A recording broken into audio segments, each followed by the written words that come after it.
छात्रों, हम आपके लिए इंग्लिश क्लास 12 की लेकर आए हैं सेक्शन ए रीडिंग का। और ये 13वीं क्लास है अनसीन फेसेस।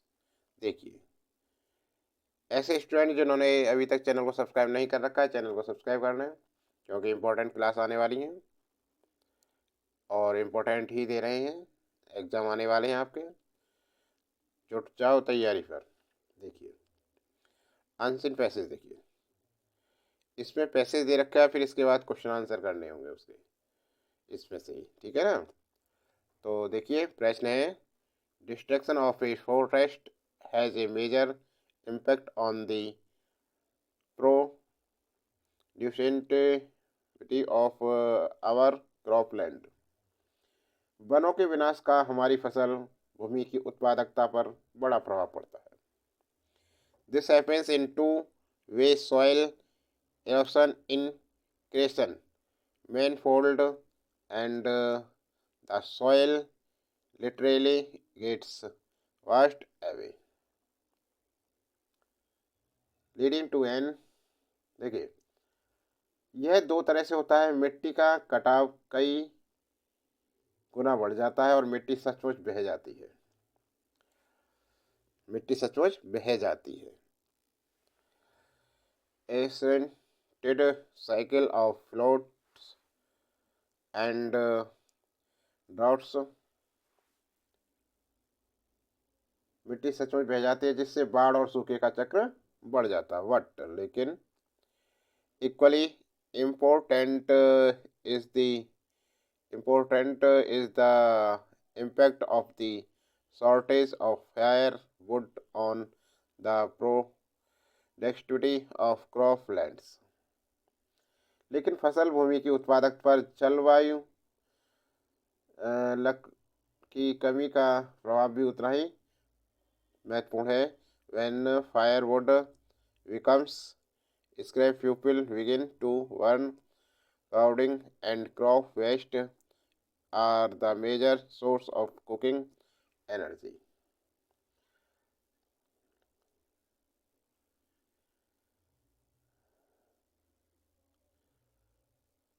जब फायरवुड दुर्लभ हो जाती है, कि कमी को प्रभाव भी उतना ही महत्वपूर्ण है। जब फायरवुड दुर्लभ हो जाती है, जलायु लकड़ी दुर्लभ हो जाती है, तो लोग गोबर और फसल अवशिष्ट जलाना शुरू कर देते हैं। जलाने के लिए जो लकड़ी है, ठीक है ना, उसकी कमी हो लकड़ी की कमी का प्रभाव भी उतना ही महत्वपूर्ण है। जब जलायु लकड़ी दुर्लभ हो जाती है, तो लोग गोबर और फसल अवशिष्ट जलाना शुरू कर देते हैं। कुकिंग, भोजन पकाने के लिए और क्या सोर्स है? हमारे देश के कई स्थानों में गोबर और फसल अवशिष्ट खाना पकाने की ऊर्जा की प्रमुख स्रोत है। Cooking energy, consequently every part of the plant gets used and nothing goes back to the soil.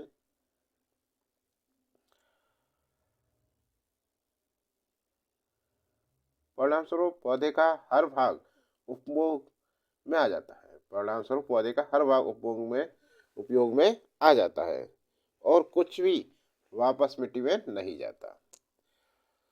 Over a period of time, this the technology of the green revolution, the technology of growing high yielding varieties on a limited diet of chemical fertilizers such as nitrogen, phosphorus and potash।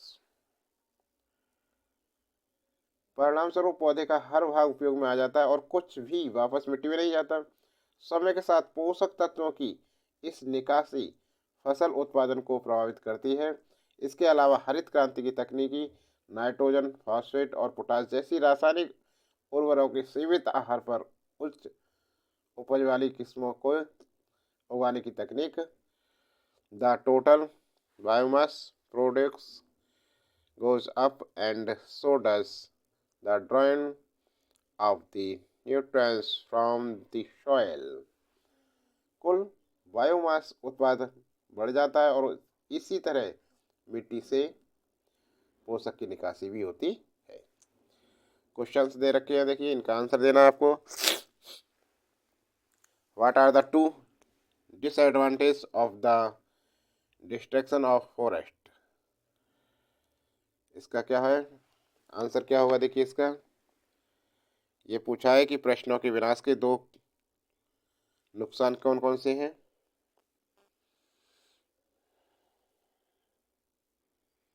इसका answer क्या होगा? Question पूछा है कि वनों के विनाश के दो नुकसान कौन से हैं, तो वनों के क्या होंगे नुकसान? हुँ? अरे मृदा अपरदन कई गुना बढ़ जाता है और जलायु लकड़ी की कमी हो जाती है, जलाने वाली लकड़ी ईंधन की कमी हो जाती है। ये आंसर होगा इसमें।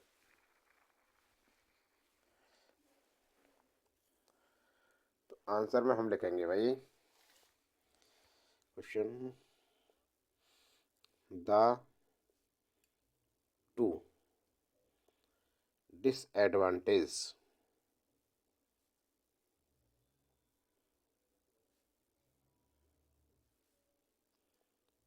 ऑफ द, यहीं से लिखना है, ये तो सब ठीक है ना। ट्रैक्शन ऑफ फॉरेस्ट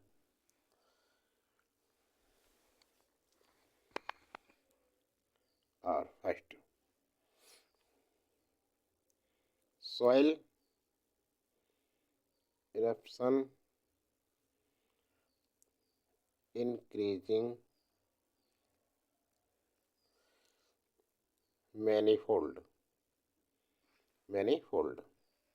सेकंड है इसका लिखेंगे the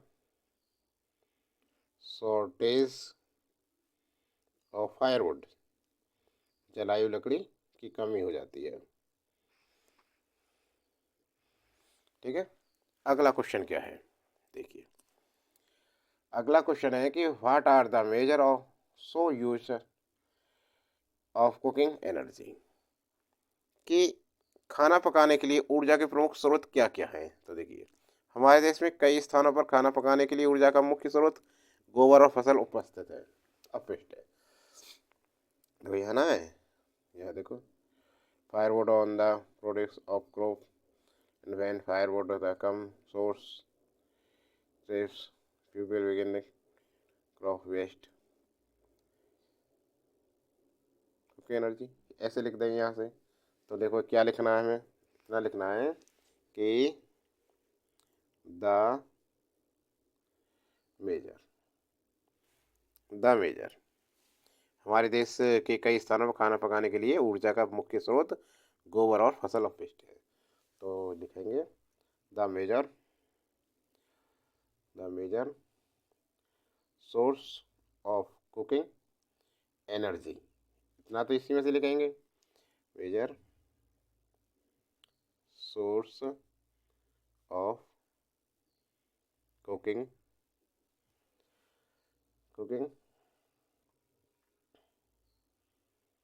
energy in many place of our country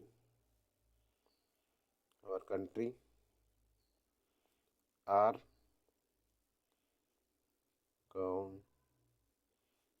and crop wastage. ठीक है, अगला प्रश्न क्या है। अगला प्रश्न है what is the impact of the technology of the green revolution of the soil. क्या करेंगे इसमें, ये कह रहा है कि मृदा को कैसे समृद्ध नहीं, क्या है what is the impact of the technology of the green revolution of the soil, कि हरित क्रांति की प्रौद्योगिकी का मृदा पर क्या प्रभाव पड़ता है। तो इसके लिए आंसर होगा क्या प्रभाव पड़ता है। हरित क्रांति की तकनीक का मृदा पर प्रभाव यह है कि कुल बायोमास उत्पादन बढ़ जाता है। देखिए इससे हम लिखेंगे evolution the technology of growing innovation limited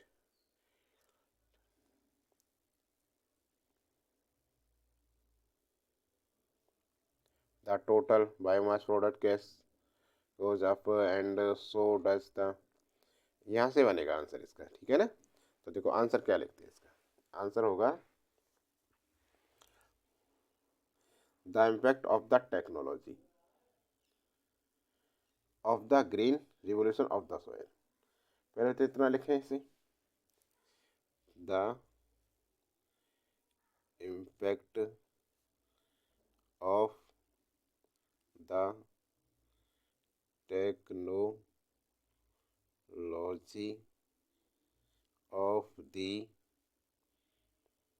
green revolution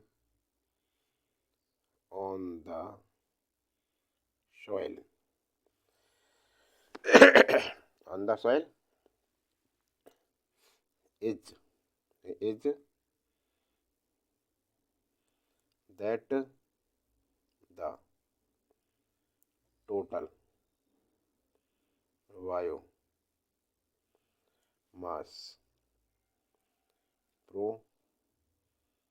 production goes up and so does the run of the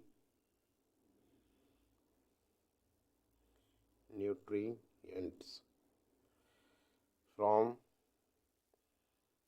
the soil। देखो यहाँ से हो गया ना, द टोटल ये लिख दिया यहीं से पैरा में से, कहीं नहीं भागने की कोशिश। The total biomass products goes up and so does the drain of the nutritions from the soil. ये लाइन लिख दिया है, नहीं कहीं अलग नहीं जाना पड़ा, पैरा से ये सब कुछ। अब आगे ये कह रहा है, आगे देखो ध्यान से, how can the soil be enriched, अर्थात मृदा को कैसे समृद्ध बनाया जा सकता है। तो इसके लिए क्या करेंगे,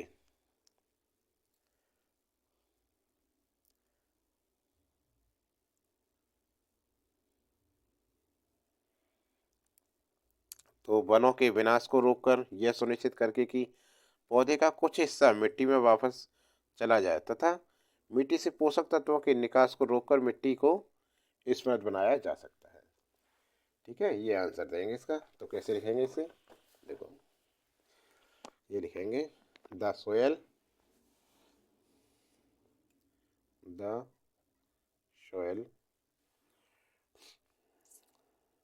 can we enriched by stopping the destruction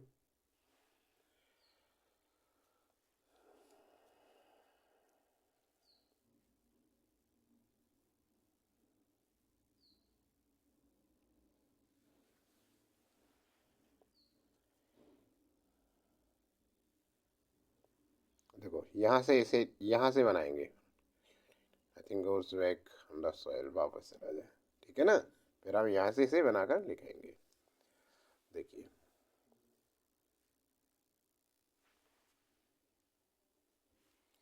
of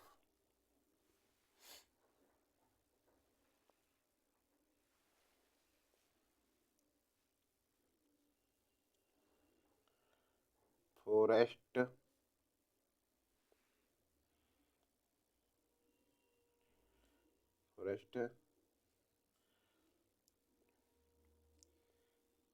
by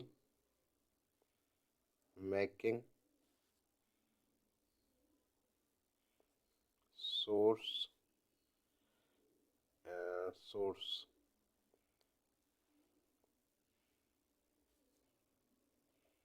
that some part of the plant goes back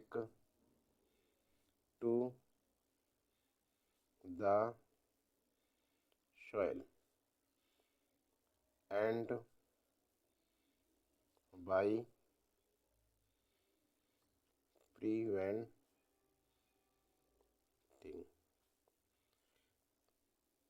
the run of the nutrient from the soil। अब अगला देखिए, विच वाट दी फैसेस मीन्स इफेक्ट। ये कह रहा है कि गद्यांश में किसका अर्थ प्रभाव है। गद्यांश में इफेक्ट मीन्स प्रभाव, किसका अर्थ प्रभाव है, तो किसका अर्थ है प्रभाव, इम्पैक्ट, IMPACT, इम्पैक्ट। गद्यांश में किसका मीनिंग क्या है, इफेक्ट है, प्रभाव है, तो इम्पैक्ट। इम्पैक्ट मीन्स से क्या है, प्रभाव। अब क्वेश्चन है, which word in the passage in opposite of minor. Minor का अपोजिट क्या है, माइनर का अपोजिट, विपरीत, विलोम क्या है, तो इसका आएगा मेजर, MAJO, मेजर आंसर। अगला क्वेश्चन है कि what does the word biomass mean in the passage. गद्यांश में बायोमास शब्द का क्या अर्थ है, तो इसका आंसर क्या करेंगे। देखो बायोमास क्या किसका अर्थ है, तो गद्यांश में बायोमास का अर्थ किसी विशेष क्षेत्र में पौधों की कुल मात्रा है।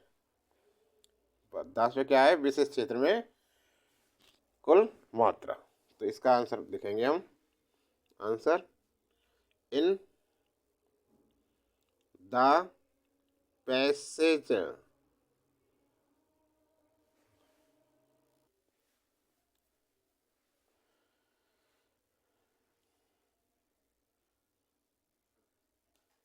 Biomass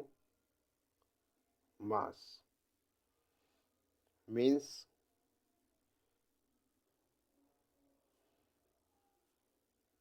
the total quantity of plants in a particular area। अब देखिए दूसरा पैसेज देख, पैसेज 2 देखिए, ये हो गया। अब पैसेज दूसरा, if the dictum you are what you eat holds true, many Indians have a lot to roar about। अगर यह कहावत सच है कि आप जो खाते हैं वही बनते हैं, तो कई भारतीयों को इस बारे में चिंता करने की जरूरत है। So it comes as a positive step that the Supreme Court has taken the issue of milk adulteration seriously and asked the states to amend the Indian Penal Code and the Food Safety Standards Act to make this punishable with like enforcement। इसलिए यह कि एक सकारात्मक कदम है कि supreme court ने दूध में मिलावट में के मुद्दे को गंभीरता से लिया है और केंद्र से भारतीय दंड संहिता और खाद्य सुरक्षा मानक अधिनियम में संशोधन करने को कहा है ताकि इसे आजीवन कारावास की सजा दी जा सके। The life improvement, the addition of milk with synthetic detergents. The milk में क्या मिलाते हैं? Synthetic detergent, water, chalk and baking soda among other things possible a serious health hazard specially to children. देखिए, सिंथेटिक डिटर्जेंट पानी, chalk और wasting soda के साथ दूध में मिलावट से बच्चों के स्वास्थ्य को गंभीर खतरा हो रहा है। 8 to 111 food safety and standards authority of India faster study showed that 68% of fresh milk was adulterated as was 33% percentage of packet milk। 2011 में भारतीय खाद्य सुरक्षा और मानक प्राधिकरण फाशाय FSSAI के एक अध्ययन से पता चलता है कि 68% ताज़ा दूध मिलावटी था, जबकि 33% पैकेज दूध में मिलावट थी।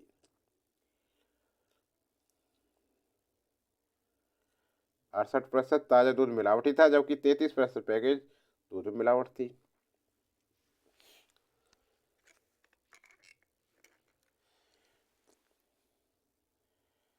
We can only hope that this proposed increase in punishment for milk adulteration will be extended to other food items।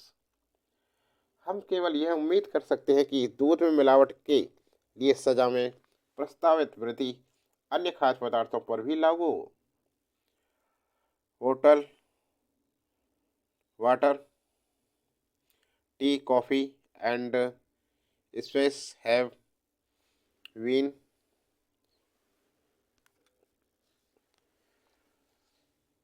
Found to बोतलबंद पानी, चाय, कॉफ़ी और मसालों में मिलावट पाई गई है, जो पहले we admitted in many study in the past dangerous chemical like mechanical yellow are added to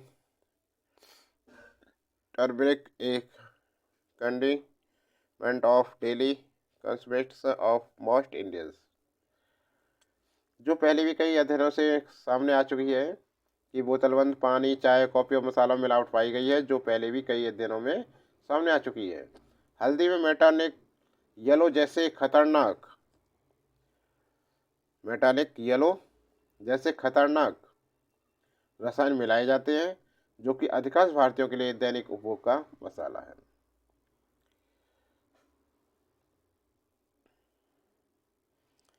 question देखिए इसके ऊपर पैरा के बाद।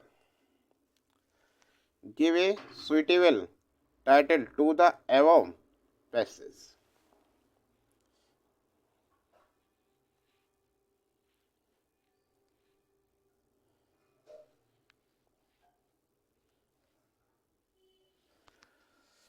इस गद्यांश उपयुक्त जो गद्यांश है का उपयुक्त गद्यांश का उपयुक्त शीर्षक दीजिए। क्या शीर्षक होगा इसका?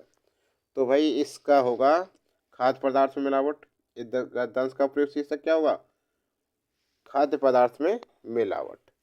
तो क्या लिखेंगे आंसर में? देखो आंसर में लिखेंगे इसके में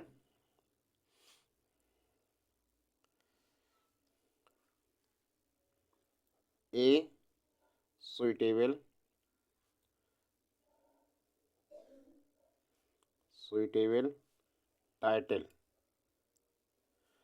title to the passage is food adulteration. हो गया आंसर, ठीक है ना। अगला, what is the dictum about your body and health. आपके शरीर और स्वास्थ्य के बारे में क्या कहावत है?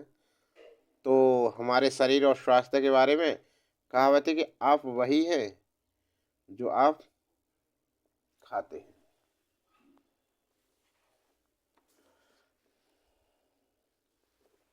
ये रहा, यहाँ से लिखेंगे, देखो, ठीक है ना। पैरा से ही सब कुछ करना है, अलग से कुछ नहीं है। तो आंसर में लिखेंगे the dictum about our body and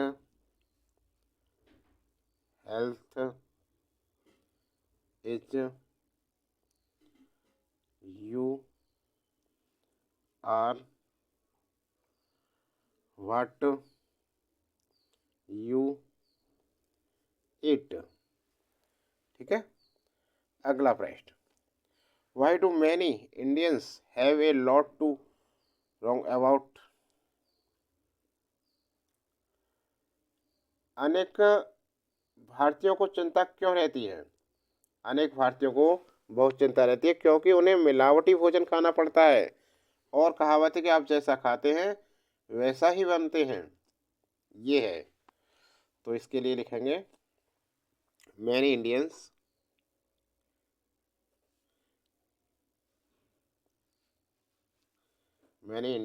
have a lot to wrong about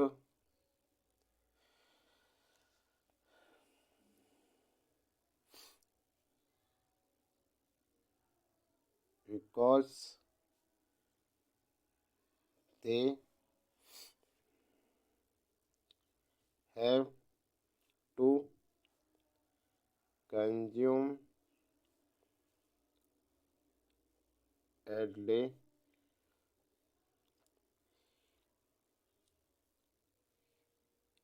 E R A T E D food and the victim says you are what you eat। ठीक है ना। अगला दे रखा है question, what does the abbreviation FASTA stand for. कि FSSAI का संक्षिप्त रूप क्या है? देखिए, इसका संक्षिप्त रूप है भारतीय, क्या है इसका, किसका रूप है का संक्षिप्त रूप किसका है? भारतीय खाद्य सुरक्षा और मानक प्राधिकरण का। FSSAI किसका संक्षिप्त रूप है? तो ये है भारतीय खाद्य सुरक्षा और मानक प्राथमिकता। The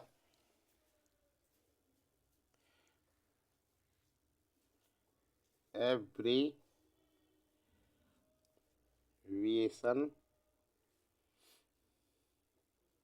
FSSAI stands for food, capital से लिखते हैं, फूड, एफ से फूड हो गया, सेफ्टी SAFETY सेफ्टी, और एंड स्टैंडर्ड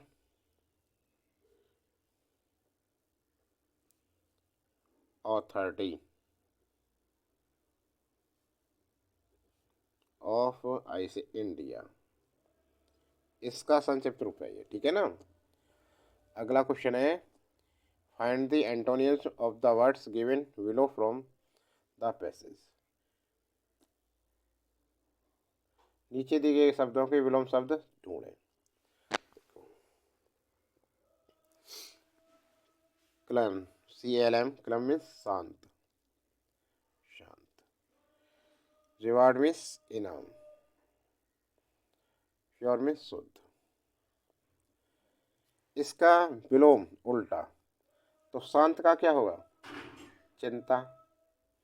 इसका आंसर हो गया पहले का WORRY रोड।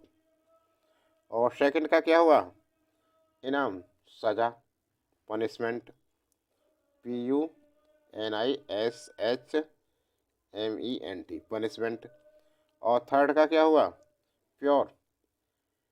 प्योर का हुआ मिलावटी, एडल्ट्रेट, ADULTERATE।